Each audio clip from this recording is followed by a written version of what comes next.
هذه التهنئة مقدمة من صبري سيف قايد والمهندس موفق حميد الصبري وتوهيب عبد الله وأسد حميد وعزام هشام ومحمد علي عبده ومحمد هشام ورسيل عبد الرحيم، لفخامة العريس الغالي أركان محمد قائد الصبري بمناسبة زفافها الميمون، فألف ألف مبروك ودام الله السرور.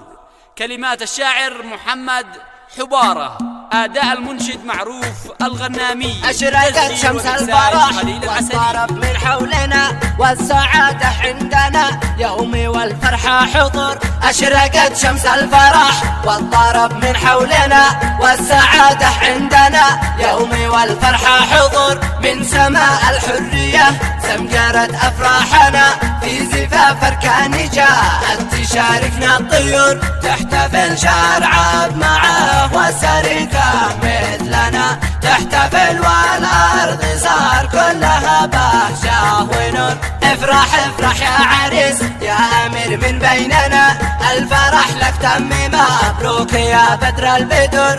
التهاني يا عريس في حروف أبياتنا رسلوها أولاد عمك من أعماق الشعر، من موفق بن حميد توصلك عريسنا وأسد مخصوص لك ألف دام الله سرور. افرح افرح يا عريس يا أمير من بيننا، الفرح لك تم مبروك يا بدر البدر. والتهاني من وهب لك مع غصن القنا وسط باقات ورد كاذي من أنواع الزهر. خط شيلة يا حبارة تهز اسمعنا وانت يا معروف لحنك يزغرد بالصدر، والفرح قد تم في وصلكم يا ضيفنا، مرحبا بالضيف ذي شرفونا بالحضور. افرح افرح يا عريس يا أمير من بيننا، الفرح لك تم مبروك يا بدر البدر. ارحبوا ثم ارحبوا الشرف فيكم لنا يا جماهير الوفاء، رشوا المجلس بخو والصلاة بالخاتم تغشى محمد سيدنا.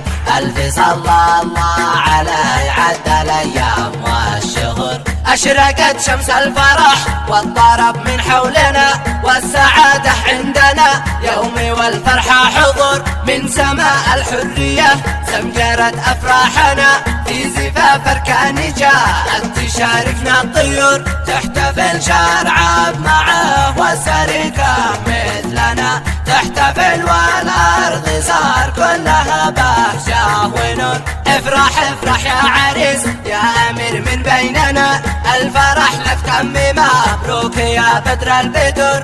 التهاني يا عريس في حروف أبياتنا رسلوها أولاد عمك من أعماق الشعر، من موفق بن حميد توصلك عريسنا وأسد مخصوص لك ألف دام الله سرور. افرح افرح يا عريس يا أمير من بيننا، الفرح لك تم مبروك يا بدر البدر. والتهاني من وهب لك مع غصن القنا وسط باقات ورد كاذي من أنواع الزهر. خط شيلة يا حبارة تهز اسمعنا وانت يا معروف لحنك يزغرد بالصدر، والفرح قد تم في وصلكم يا ضيفنا، مرحبا بالضيف ذي شرفونا بالحضور. افرح افرح يا عريس يا أمير من بيننا، الفرح لك تم مبروك يا بدر البدر.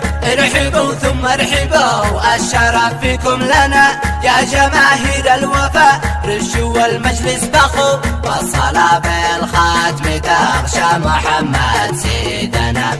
ألف صلى الله عليه عد الأيام والشهور.